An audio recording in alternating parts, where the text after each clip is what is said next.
Friends, आज के YouTube lecture में मैं आपको पेंशन संबंधी आपको लॉज समझा रहा हूँ कि इनकम टैक्स में किस प्रकार से मिलने वाली पेंशन को टैक्सेबल सैलरी में इंक्लूड किया जाता है।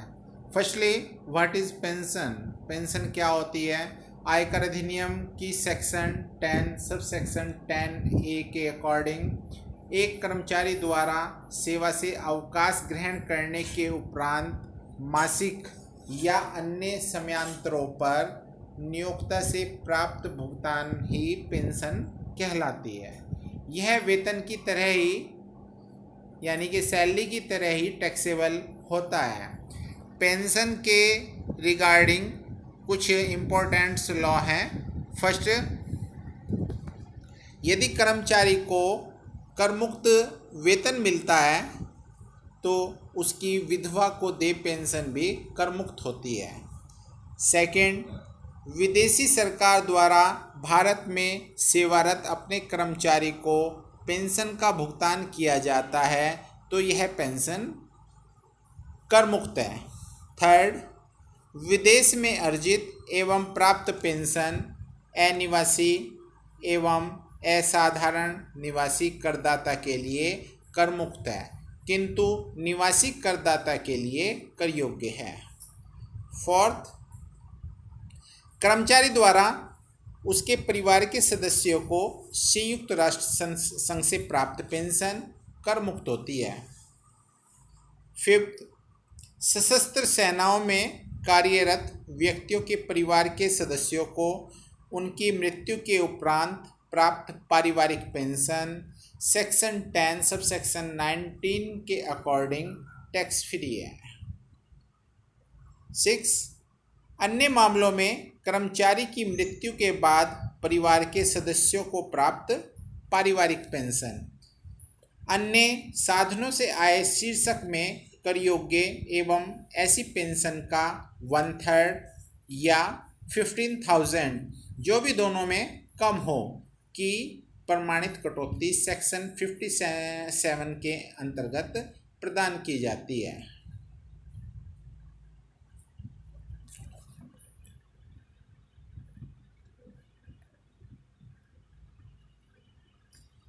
सेवेंथ,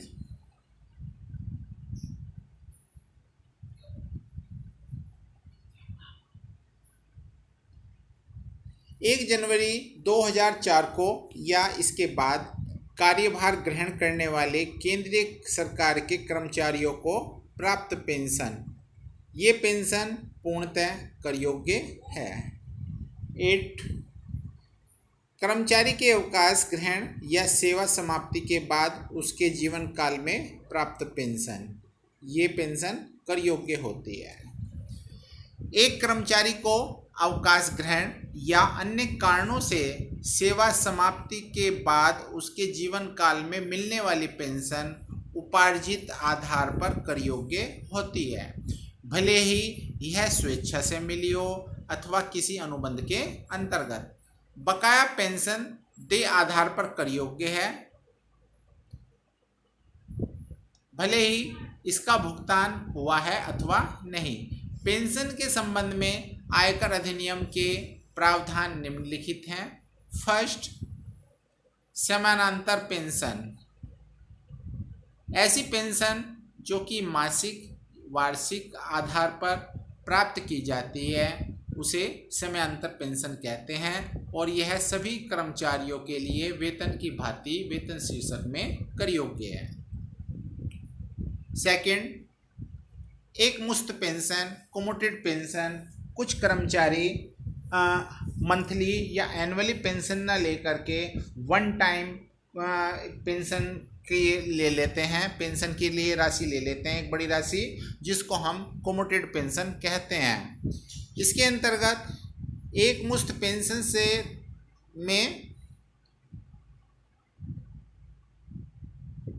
से तात्पर्य उस पेंशन से है जो पेंशन भोगी अपने समानांतर पेंशन के किसी भाग के बदले प्राप्त करता है।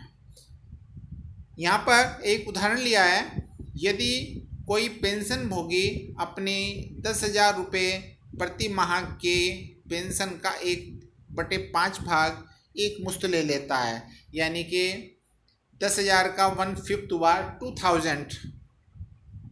तो इस एक मुश्त राशि प्राप्त करने के बदले उसे केवल 4/5 यानी कि 8,000 प्रति माही पेंशन मिलेगा। ए पार्ट, सरकारी कर्मचारी केंद्र या राज्य अधिनियम के अंतर्गत स्थापित किसी निगम के कर्मचारी अथवा सार्वजनिक क्षेत्र के संस्थान में लगे कर्मचारी, उच्च न्यायालय तथा सर्वोच्च न्यायालय के जज तथा स्थानीय सत्ता के कर्मचारी को प्राप्त पेंशन एक मुश्त रकम कर मुक्त होती है। एक सहायता प्राप्त कॉलेज के शिक्षक को मिलने वाली पेंशन की एक मुश्त राशि भी कर मुक्त होती है। गैर सरकारी कर्मचारियों को एक मुश्त पेंशन की राशि की गणना अनेक तथ्यों जैसे प्राप्तकर्ता की आयु, उसका स्वास्थ्य, ब्याज की दर, प्रमाणित मृत्यु तालिकाएं आदि को ध्यान में रखकर की जाती है।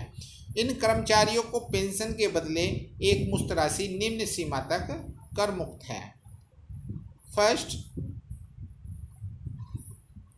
यदि कर्मचारी को ग्रेजुइटी मिलती है तो जितनी राशि पेंशन प्राप्त करने का अधिकारी है उसका 1/3 भाग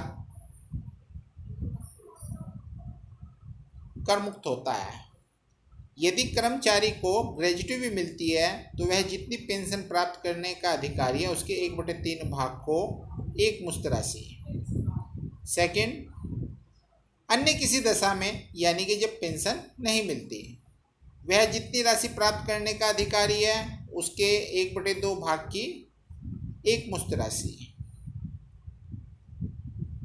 जीवन बीमा निगम या अन्य किसी अभिकर्ता द्वारा स्थापित पेंशन फंड से प्राप्त एक मुश्त राशि भी आयकर से मुक्त है। यह पेंशन फंड बीमा नियंत्रक अथवा बीमा नियमन एवं विकास प्राधिकारियों जैसी भी स्थितियों से अनुमोदित किसी पेंशन योजना के अंतर्गत स्थापित हो, तभी इस फंड से प्राप्त एक मुश्त राशि आयकर से मुक्त होगी।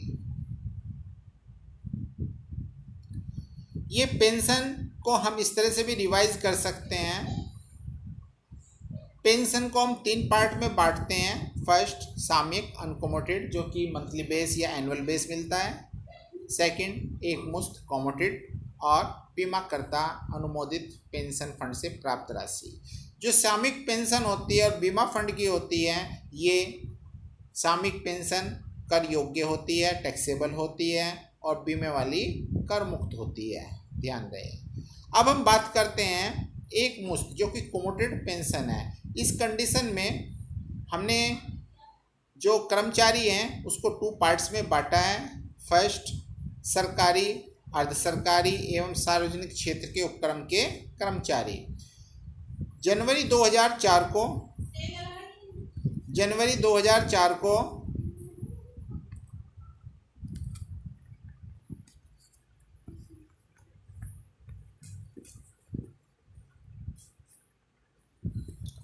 अथवा इसके बाद कार्यभार ग्रहण करने वाले केंद्रीय कर्मचारी के लिए ये कर योग्य होगी, अन्य कर मुक्त होगी। दूसरे आते हैं गैर सरकारी कर्मचारी। गैर सरकारी कर्मचारी यदि वो ग्रेजुइटी प्राप्त करते हैं तो उनको पेंशन के 1/3 भाग की एक मुश्त राशि कर मुक्त होती है, 1/3। यदि ग्रेजुइटी प्राप्त नहीं करते तो पेंशन के 1/2 भाग की राशि कर मुक्त होती है। Thank you.